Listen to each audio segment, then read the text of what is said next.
దివ్యవాణి TV ప్రేక్షకులందరికీ శుభోదయం. యేసుక్రీస్తు పరిశుద్ధ నామంలో ప్రియులారా, మీ అందరికీ స్వాగతం, సుస్వాగతం.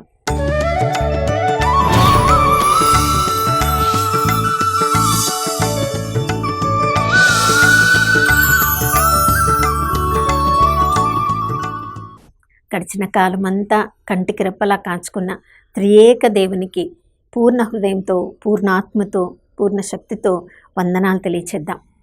ఈ నూతన ఉదయంలో కూడా ఆ దేవుని ప్రేమ తరిగిపోలేదు. ఆ యొక్క ప్రేమ, కరుణ ఎప్పుడు కూడా మనల్ని వదిలిపెట్టి పోదు ప్రియులారా. ఎందుకంటే మనల్ని సృజించిన మన ప్రియ పరలోకపు తండ్రి నమ్మదగిన దేవుడు, విశ్వసనీయుడు. మనము నమ్మదగిన వారము కామేమో కొన్ని పరిస్థితులలో, కానీ మన సృష్టికర్త అయిన మన ప్రియ పరలోకపు తండ్రి నమ్మదగిన వాడు, విశ్వసనీయుడు అని విలాపగీతంలో 3వ అధ్యాయము 22-23 వచనాల్లో మనం చదువుతున్నాం. ఆయన నమ్మదగిన ప్రేమ, ఆయన కరుణ ప్రతిరోజు ఉదయమే మనందరి మీద కూడా కుమ్మరించబడుతూ ఉంది.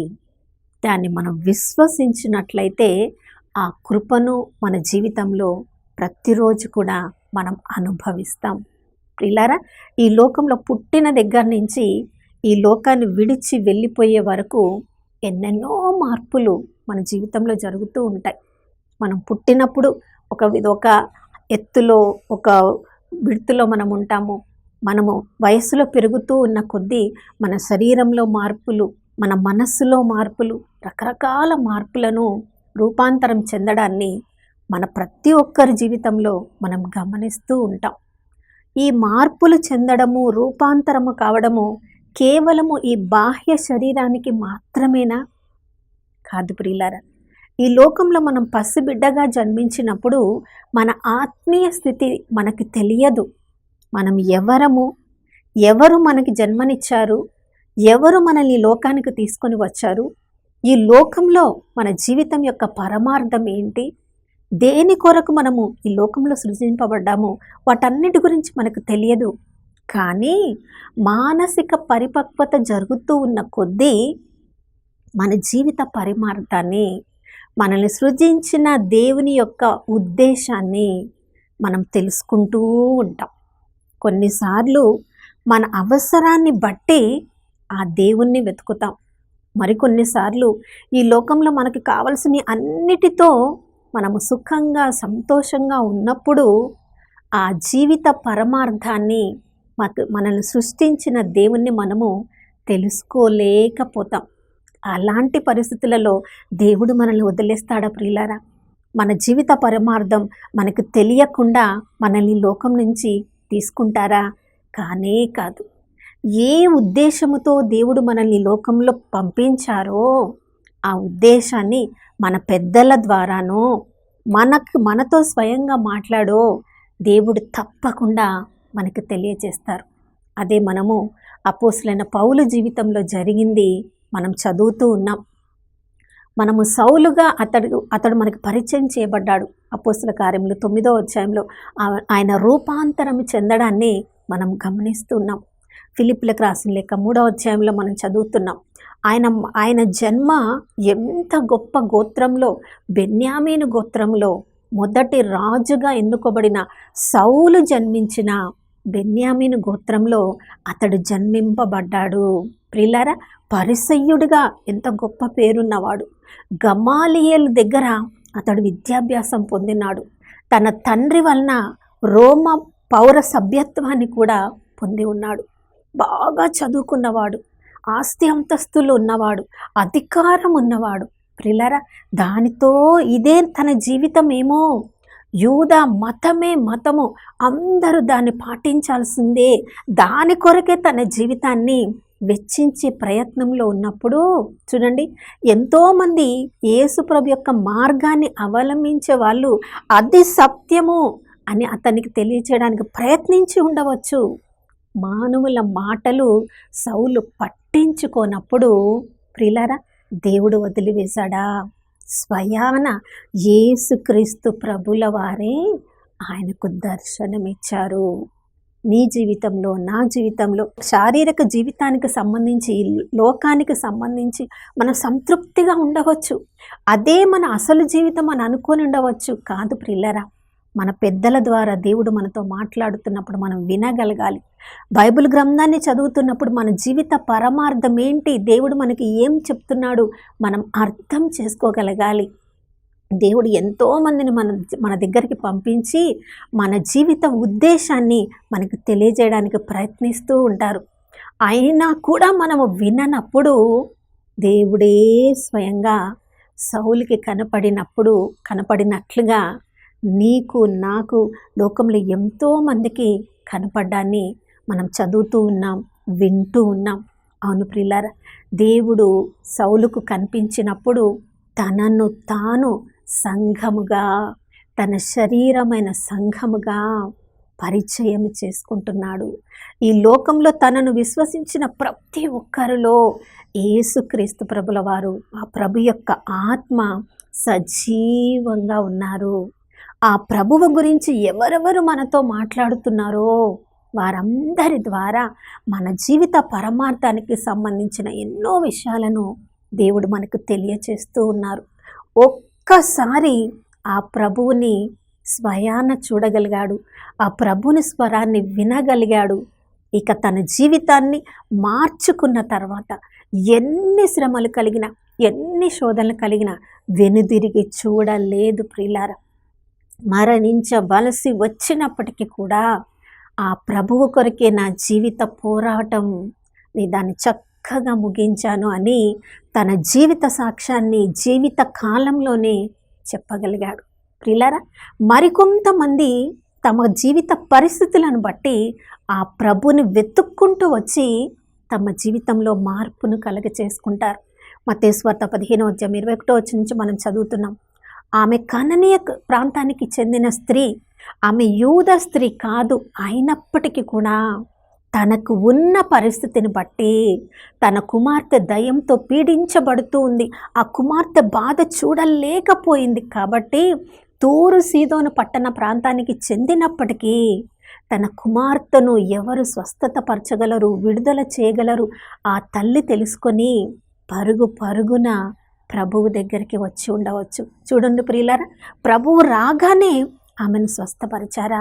దావీదు కుమారా, ప్రభు నా కుమార్తెను స్వస్థపరచుము, మా మీద దయ చూపుము, ఆమె మొరపెట్టుకుంటుంది. కానీ ప్రభువు నోరు తెరిచి ఒక్క మాట కూడా మాట్లాడలేదు. చూడండి ప్రియులారా, ప్రభు యొక్క ఉద్దేశం ఒకటి అయిండొచ్చు, ప్రభుతో ఉన్న శిష్యులకి అది అర్థం కాలేదు.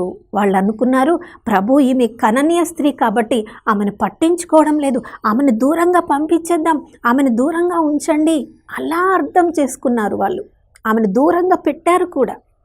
మరలా ప్రభువు కూడా వాళ్ళు అనుకున్నదే నిజమేమో అన్నట్లుగా, నేను ఇశ్రాయేలులో చెదరిపోయిన వారిని బాగుపరచడానికి వచ్చాను, మీ కొరకు కాదేమో అన్నట్లుగా మాట్లాడినప్పుడు ఆ శిష్యులకు ఇంకా కొంచెం ధైర్యం వచ్చిండొచ్చు.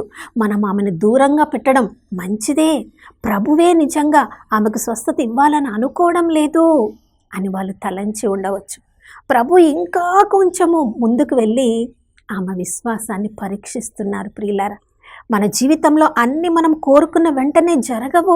కొన్నిసార్లు ప్రభువు కూడా మన ప్రార్థనకు జవాబు ఇవ్వడం లేదు, ప్రభువు కూడా ఇష్టం లేదేమో అని మనం అనుకుంటాం. కానీ ఆ కననీయ స్త్రీ చూడండి, ఏ మాత్రము విశ్వాసంలో లోటుపాటులు రాకుండా ప్రభువు కూడా తనని దూరంగా పెట్టే విధంగా ప్రవర్తిస్తున్నప్పటికీ, మాట్లాడుతున్నప్పటికీ తన విశ్వాసంలో మార్పులు చేసుకుంటూ ఉంది, రూపాంతరం చెందుతూ ఉంది. ఇంకా అధికంగా ప్రభు పట్ల తనకున్న విశ్వాసాన్ని దృఢపరచుకొని వెనక్కి తిరిగిపోవడం లేదు, మరొకసారి వస్తాను అనుకోవడం లేదు. ప్రియులారా, ఎలాగైనా ఇప్పుడే ఈ ప్రభు దగ్గర నుంచి నా కుమార్తెకు విడుదలను తీసుకొని వెళ్ళాలని ఆమె నిశ్చయించుకుంది. కాబట్టి ప్రభు పట్ల ఆమెకున్న విశ్వాసంలో మార్పులు చేసుకుంటూ రూపాంతరము చెందుతూ ఇంకా దృఢంగా ఆమె మాట్లాడుతూ ఉంది. కుక్కలకు వేయ తగదు కదా బిడ్డల రొట్టెలని మరొక్కసారి ప్రభువు ఎంతగా ఆమెను తక్కువ చేసి చూడాలని ప్రయత్నించినా అంత ఎక్కువగా ప్రభువే ఆమె విశ్వాసంని దృఢపరుస్తున్నారేమో. ఒకవైపు పరీక్షించేది ప్రభువే, ఆ పరీక్షలో విజయంలో నిలబెట్టేది కూడా ఆ ప్రభువే. ఆమెతో మాట్లాడేది కూడా పరిశుద్ధాత్మ దేవుడే. చూడండి, బల్ల నుంచి కింద పడిన రొట్టె ముక్కలనైనా ఆ కుక్క పిల్లలు తింటాయి కదా. చూడండి ప్రియులారా, ఆమెలో ఉన్న అంత విశ్వాసాన్ని బట్టి యేసుప్రభుకి ఆగలేకపోయారు. నీలో ఉన్న విశ్వాసం గొప్పదమ్మా అని ఏ శిష్యులైతే ఆమెను దూరంగా పంపించాలని ప్రయత్నించారో వారి ముందే ఆమె యొక్క విశ్వాసాన్ని ప్రభు కొనియాడుతూ ఉన్నారు. తప్పకుండా నీ కుమార్తెకు విడుదల జరుగునుగా. కానీ ఆ క్షణములోనే తన కుమార్తెకు విడుదల ఆమె పొందింది. నా ప్రియ సహోదర సహోదరి, శారీరక జీవితంలో మార్పులు చేర్పులు రూపాంతరం జరుగుతుంది. మరి ఆ కనన స్త్రీ జీవితంలో, సౌలు జీవితంలో, తమ ఆధ్యాత్మిక జీవితంలో, విశ్వాసపు జీవితంలో మార్పులు కలుగుతున్నట్లుగా, అభివృద్ధి చెందుతున్నట్లుగా మన జీవితంలో రోజు రోజుకి అభివృద్ధి చెందుతున్నామా? చెందడానికి ప్రయత్నిస్తున్నామా? దేవుడు స్వయాన తన వాక్యమైన తననే, యేసుక్రీస్తు ప్రభుల వారిని మన చేతిలో బైబిల్ గ్రంథం రూపంలో పెట్టారు. ఎంతగా వాక్యాన్ని మనం చదువుతామో వినుట వలన, ఆ వాక్యాన్ని వినుట వలన మనలో విశ్వాసం కలుగుతుంది.